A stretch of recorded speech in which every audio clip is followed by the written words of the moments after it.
Hey everyone, welcome back to Prepping Communities. I was watching a video the other day about community and it really stuck with me. Like, what actually is a community? And at its core, it's a group of people who share something in common.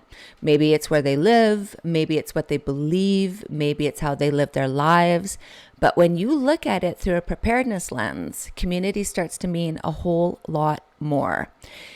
When life feels normal, community feels like it's optional. But when life gets difficult, community becomes essential. And no matter where you live, you're part of one, even if you don't realize it. So some people live in rural areas, wide open land, farms, space between neighbors. People tend to be more spread out, but they often rely on each other more than they think.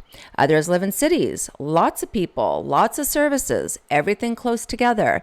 But you've got access to almost anything, but you're also more dependent on systems staying up and running.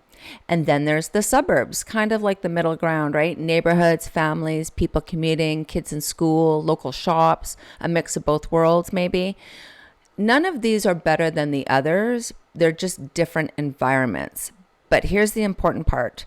Preparedness looks different in each one. Like in rural areas, people might already be used to being more self-reliant. In the cities, people might be closer to resources, but also closer to crowds and disruptions.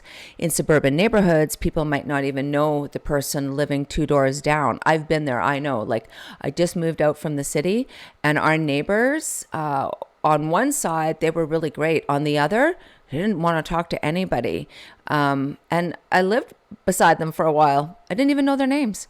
And not that we didn't try to sort of engage in conversation, but they were basically like, they put the barrier up, do not disturb. So we thought, okay, well, we will not disturb. Anyways, this is where the idea of intentional community comes in, because a real community isn't just about location. It is about connection. It's knowing who around you shares the same mindset, who values preparedness, who believes in helping each other instead of going it alone. And that's what our platform is about. Prepping communities. It's helping people find their people, not just online, but locally. Because when something happens, even something small, it's the people around you who make the biggest difference. Someone who knows first aid, someone who has extra supplies, someone who checks in, someone who shares knowledge. That's what turns like a group of strangers into a real community. And it doesn't matter if like you live in the country, the city, or somewhere in between. Preparedness brings people together across all of it. Some people connect through faith, some through homesteading, some through learning skills, some just through simple desire to be a little bit more ready for whatever life throws at them. And Prepping Communities was built to make that easier. It's a place where people can connect, share ideas, learn from each other, and find others nearby who think the same way. Because preparation is stronger when it's shared. Membership to our platform is free, and new people are joining every day.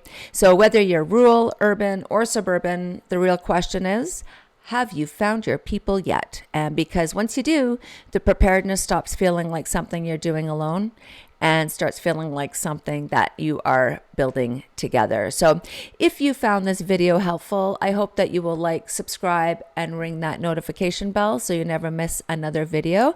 And I hope that you will join our platform, preppingcommunities.com. Membership is free, where you can start to find your people, connect, prepare, and share. And I just want to say thanks for spending a few minutes with me today, and I will see you in the next one.